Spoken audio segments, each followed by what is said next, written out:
merci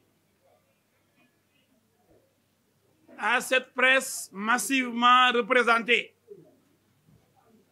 Je suis fier de la presse sénégalaise, une presse dynamique, une presse compétente, une presse dont la mission est d'éduquer le peuple par la bonne information. L'information vraie, l'information honnête, fondée sur l'honnêteté intellectuelle. C'est pourquoi aujourd'hui, j'ai un immense plaisir, une grande fierté de vous rencontrer, parce qu'entre vous et moi, il y a cette connexion, parce que je donne la bonne information et vous aimez bien la bonne information, parce que je ne vous trompe pas et je ne vous mentirai jamais. Alors que nous sommes dans un monde où règne, surtout au Sénégal actuellement, la manipulation et le mensonge. Et alors, ce Sénégal aussi, partie intégrante de cette Afrique, ne mérite pas aujourd'hui ce qui se trame. Ça dit que des menteurs, des manipulateurs qui ont été écrasés, battus, proclament une victoire. Je vais vous montrer comment Yewwi Askan Wi a été écrasé dans ce pays. Je vais vous montrer comment Benno Bokk Yakaar a été sorti victorieuse de ces joutes électorales qu'on appelle élections territoriales. Mais bon Dieu, le Sénégal, c'est pas seulement Dakar, Ziguinchor et Guédiawaye. Qui le dit ment. Celui dit que le Sénégal s'arrête au Cap-Vert. Et là-bas au sud, à Ziguinchor. Et alors, où sont les autres contrées géographiquement d'égale dignité, avec des mers? Il n'y a pas de sous-mer et de sur-mer. Il n'y a pas de super-mer et de petit-mer. Sinon, ce gars de Ziguinchor serait considéré comme un sous-mer. Parce que Ziguinchor ne fait même pas 2% de la population sénégalaise. On est maire d'une ville qui ne fait pas 2% et on se croit président de la République. Il peut rêver encore. On gagne Dakar, qu'on a toujours gagné d'ailleurs, au niveau des élections territoriales. Donc, on garde Dakar. Yewwi a gardé Dakar. Parce que c'est Khalifa Sall seul qui avait gagné. Avec Taxawu Dakar, en 2014. Avant d'être radié et remplacé par Soham Wardini qu'il avait lui-même choisi. Maintenant qu'il a choisi Barthélémy Dias, qui a gagné, on a fait une victoire, on a gagné. Qu'est-ce qu'ils ont gagné? J'ai ma femme qui est chez moi, je dis j'ai gagné ma femme, j'ai gagné. La femme est là depuis longtemps. Dakar était là, gouverné par Soham Wardini, qui était la personne choisie par le maire qui avait gagné en 2014, Khalifa Sall. Barthélémy Dias est un élément de Khalifa Sall.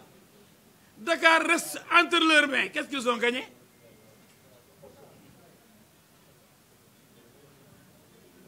Où est la conquête? Guédiawaye, ils ont gagné. Je l'accepte. Ils ont gagné Guédiawaye. Bonne chance à Ahmed Aïdara. Il saura que la critique est aisée, comme disait le philosophe, mais l'art difficile. La critique est aisée, mais l'art difficile. Jóge fi sàcc nga waaye boo toogee xam ne lépp dëgg la. xaste neex na saaga yomb na waaye jëf moo jafe. Au contact de la réalité. Les nouveaux maires là, il y a même un maire sous-locataire au Parcelles Assainies qui venait de trouver une chambre. Yewwi chercher des gens yow doo ñëw ma placer la doo ñëw ma jël ci teg xamuñ sax ñu jël ça c'est indigne. Notre pays ne mérite pas cela. Notre démocratie ne mérite pas ça. Ay taf yëngal parce que Yewwi ne représente rien dans ce pays. À Rufisque, il y a une mairie. Le gars il venait de s'installer, un nouveau locataire, personne ne le connaît, mais on a mis son nom parce que les gens votent Yewwi dans cette bête comme ça. Mais le Sénégal mérite des maires compétents, brillants, ambitieux pour leur commune. Et non des Ousmane Niap, des marionnettes, choisis par Yewwi, qui viennent. Et moi je suis là à Yoff, je suis un petit jeune là, personne ne te connaissait. Moi je suis là-bas à Guédiawaye, moi je suis au Pasteur d'Asteni, je viens de soulever une chambre, mais on m'a proposé, j'ai accepté, maintenant je suis maire. Vous savez même pas par où commencer. Mais ça c'est une catastrophe. Ouais, gars, may lañu jàmm waay. Tambacounda, Kédougou, Bakel, Matam, Podor, Saint-Louis, Ranérou, Louga, Linguère, Kébémer, Touba, Mbacké. Ouais, mais tout ça gagné par Benno Bokk Yaakaar. Mbour, Fatick. Et ouais. Pikine. waaw Yewwi fan la toj. Yewwi fan la toj bu leen ñu soral bàyyi leen fenn ak kàcc. Mais c'est triste quand les gens autour des plateaux de télévision là font des analyses, des soi-disant politologues, sociologues, etc., des éléments, des tarés. Ils veulent manipuler l'opinion pour préparer les autres élections à venir. Attention, ces élections consacrent la grande défaite d'Ousmane Sonko et de Yewwi. Pourquoi, me diriez-vous? C'est lui qui a pris le risque. Parce que lui, on le connaît, c'est un manipulateur. Day naan maayu nit ñi loolu tax xale yu bëri mu naan seen maayu xale yi yeewu leen waa ji dóorkat la dóorkati bopp la il est dangereux et il est malhonnête Ousmane Sonko je veux dire. xale yi bu leen nekk ay ndoxandoom bu leen kopp nekk seen bopp yi dama leen a bëgg da yéene avenir Sénégal dof bii rebelle bii bëgg a taal Sénégal boytu leen ma ko. Quand il prend le risque, je dis ça a été la grande défaite d'Ousmane Sonko et de Yewwi. Pourquoi? Élection gox-goxaan lañ wax ruq-ruqaat yi ñooy tànn ñi leen neex. Ousmane Sonko a voulu en faire des élections nationales. Non seulement il a fait Ziguinchor, il est allé à Mbour pour insulter Cheikh Issa Sall qui a été élu maire. C'est pourquoi même Cheikh Issa Sall lui a demandé de s'expliquer sur Juliana, la jeune fille là-bas à l'époque j'étais à l'ENAM. nee na ko waxal ci affaire Juliana ba pare bala nga may xas. Il est allé insulter Aliou Sall et Lat Diop à Guédiawaye. man du ma fen de. Il a fait lui-même a dit qu'il a fait 3000 et quelques kilomètres de campagne. Donc il a fait une campagne nationale. Et il a dit que ces élections, c'est des élections nationales, c'est entre Macky Sall et nous.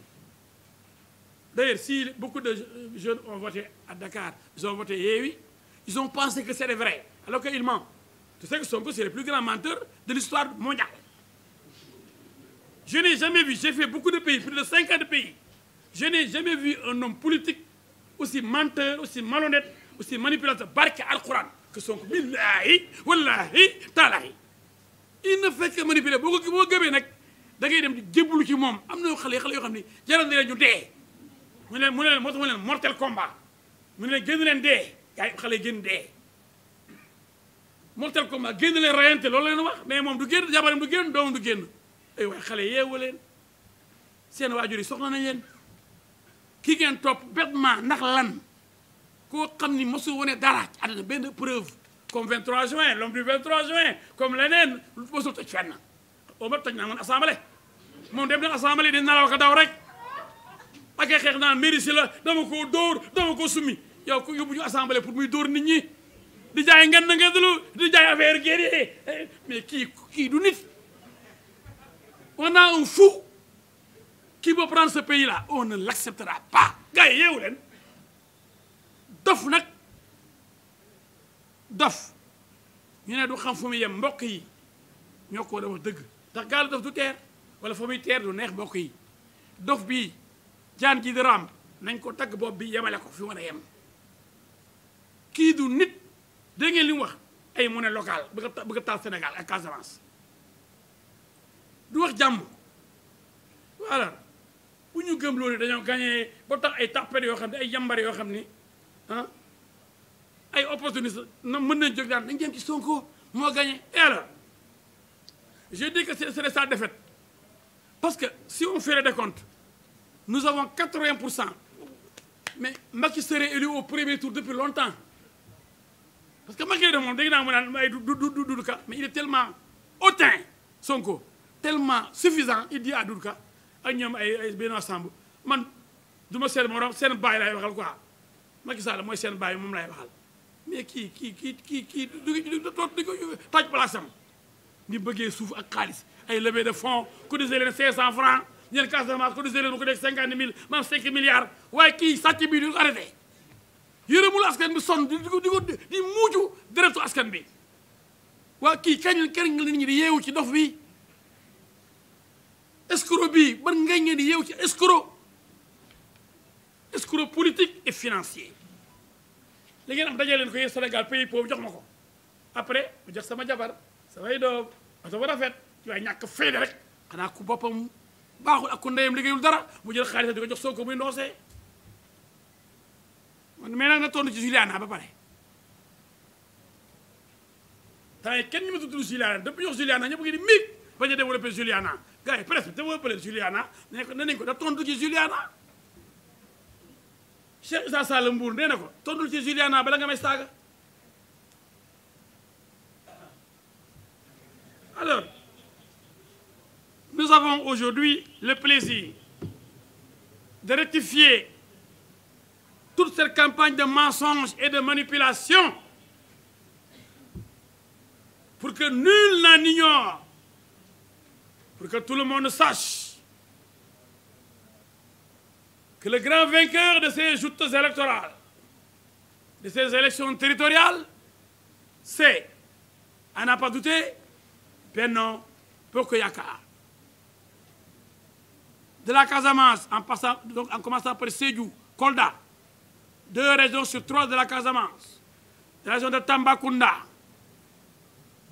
la région de Kédougou, la région de Matam, la région de Saint-Louis, la région de Louga, avec les Aly Ngouille Ndiaye, il n'y a même pas de Yewwi là-bas. Mais gars, bu ñu dofloo fenkat yi bu ñu dofloo naafeq yi bu ñu dofloo dañu ne duma karwaase leen partout waaye gagné woon nañ Dakar waaye bi ñu demee élection 2017 Benno Bokk Yaakaar lu ma am 130 députés bu ñu demoon léegi nii dañu am 130 députés collectivité locale on a plus de 530 sur 560 quelques presque ay 20 et quelques départements ngeen bàyyee jël 500 et quelques nu ñu amee 500 par rapport à 20 ñu ne borom 20 ni maa gagné même si Dakar est très important mais Dakar mais si on fait le décompte des voix Podor seul parce que Racine Sy a écrasé tout le monde là-bas la différence de voix obtenue à Podor comble le gap de Dakar maintenant waxuma Matam nag aussi comble na gap bi parce que c'est les listes parallèles de Benno qui ont gagné yooyu moom bokkul ay listes parallèles la ñu naan c'est les ministres sangam qui a parrainé telle liste mais Benno mais yooyu bokkul fenn boo demee Fouta hop Ndar hop Jolof Linguère Louga Sera hop Moussa Ndiaye a gagné ça c'est mon collaborateur et du PTP on a bien gagné au Jolof ça c'est mes amis pas Mody Sow du PEP parce que nous avons jumelé nos partis qui vont fusionner avec d'autres partis comme mon grand Wan son parti le parti de Souleymane Sy ça vous avez la future grande coalition qui va gerber avec le stage de l'organisation du PTP. Je ne veux pas parler sans donner des preuves. Mais on ne me permet pas. Chaque seconde, il y a des appels. Avant que je ne cherche, un autre appel vient. Mais tous les jours, moi, je suis comme ça. C'est malheureux, mais madame sonne. Et vous savez, les 90% des appels, c'est les gosses de Sogo qui m'appellent pour m'insulter. dès que je donne une conférence de presse, ou dès que je fais une sortie, ils sont... C'est comme des fauves, des tigres qu'on a envoyés vers El Hadj Diouf. Ils ne peuvent plus se retenir. Ils ne veulent que me tuer, me bouffer. Mais booy daf leen ndànk seen waa ji du dara ba leen ko ñëw ci ñun ànd ak ñun